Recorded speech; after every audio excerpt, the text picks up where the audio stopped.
Hoy vamos a adentrarnos en una de las piezas más complejas y a la vez más importantes del gran tablero europeo, Bielorrusia, un país que es muchísimo más que un simple aliado de Moscú. Es en realidad un concepto, una frontera histórica, la auténtica muralla de Eurasia. Para entender de verdad lo que pasa hoy, tenemos que hacernos una pregunta clave que nos lleva a sus orígenes. ¿De dónde sale eso de Rusia blanca? Vamos a desvelarlo juntos. Y por cierto, si os apasiona entender la geopolítica que hay detrás de los titulares, os invito a suscribiros y a darle a la campanita para no perderos ningún análisis como este. Muy bien, pues vamos al lío. Para descifrar a la Bielorrusia de hoy, lo primero es viajar a su nombre, a su misma esencia. Vamos a sumergirnos en su corazón blanco. A ver, el nombre Bielorrusia es toda una declaración de intenciones. Bielo, que solemos traducir como blanco, no se refiere a un color y ya está. Simboliza pureza, sí, pero su significado más profundo, el que de verdad importa, es el de no conquistado, el de libre. Es la identidad de una tierra que, a pesar de estar siempre en medio de todos los conflictos, ha conseguido mantener una esencia intacta. El analista Fernando Zunzunegui lo señala muy bien. Aquí está la clave de todo. Mientras otros pueblos eslavos se iban mezclando, fragmentando o siendo asimilados, los bielorrusos, de alguna manera, consiguieron preservar su núcleo. Un ejemplo increíble es su papel en el Gran Ducado de Lituania, que era una de las grandes potencias de la época. Lejos de ser una región más, el bielorruso antiguo era el idioma oficial de la corte. O sea, era en el centro cultural. Quizás la mejor forma de entender el carácter bielorruso sea pensar en su propio bosque de Białowieża, el último gran bosque primario que queda en Europa. Es un lugar antiguo, denso, casi impenetrable y muy difícil de someter. Pues así es su gente, un pueblo con una resiliencia forjada a fuego, silencioso pero inquebrantable.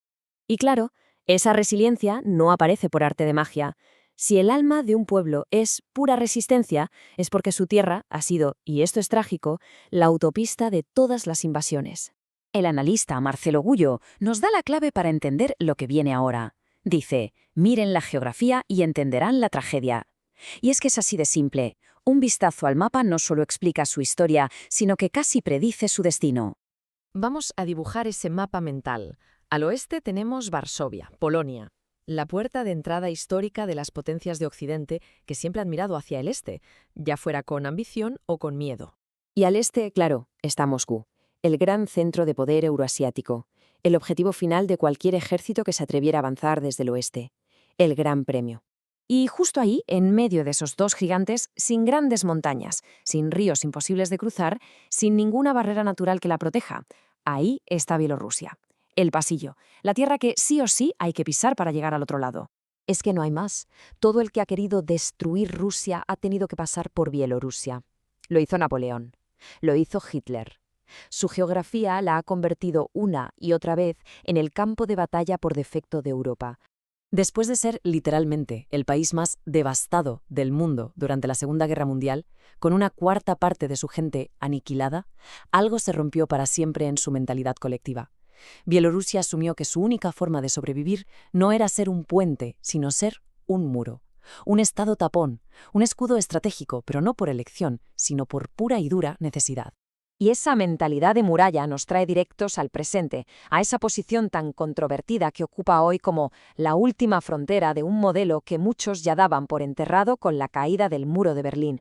Tras la caída de la Unión Soviética, la separación de caminos fue total. Mientras sus vecinos se lanzaron de cabeza al liberalismo occidental, a privatizar sus empresas estatales y a buscar la integración global, Minsk eligió una vía completamente distinta. Mantuvo una economía dirigida por el Estado, una alianza de hierro con Moscú y, en palabras del analista Gullo, una resistencia a la periferización. ¿Y esto qué es? Pues básicamente se negaron a convertirse en la periferia económica de Occidente, en la fábrica barata o el mercado secundario de otros. Pero ojo, esta conexión con Moscú va mucho más allá de la estrategia militar o económica. Zunzunegui nos da una visión más profunda, más existencial. Dice que Bielorrusia funciona como un espejo para la propia Rusia. En esa Rusia blanca, Moscú ve el reflejo de una identidad eslava, de un modelo de Estado fuerte que teme perder en la vorágine del mundo globalizado. Es, en cierto modo, un ancla con su propio pasado. Y así es como llegamos a la paradoja final que define a Bielorrusia hoy en día. Es el pasillo que se convirtió en muralla, el puente que nadie se atreve a cruzar en son de paz, pero cuya posesión es tan vital, tan estratégica, que ni el este ni el oeste pueden permitirse el lujo de perderlo. Y todo esto nos deja con la gran pregunta de cara al futuro. ¿Es sostenible esta posición? ¿Podrá Bielorrusia seguir manteniendo su propio camino o está condenada a ser absorbida por una de las dos grandes fuerzas que la aprietan por ambos lados? Sería muy interesante leer las distintas opiniones en los comentarios. Soy Hispania Eco y esto ha sido La Muralla de Eurasia.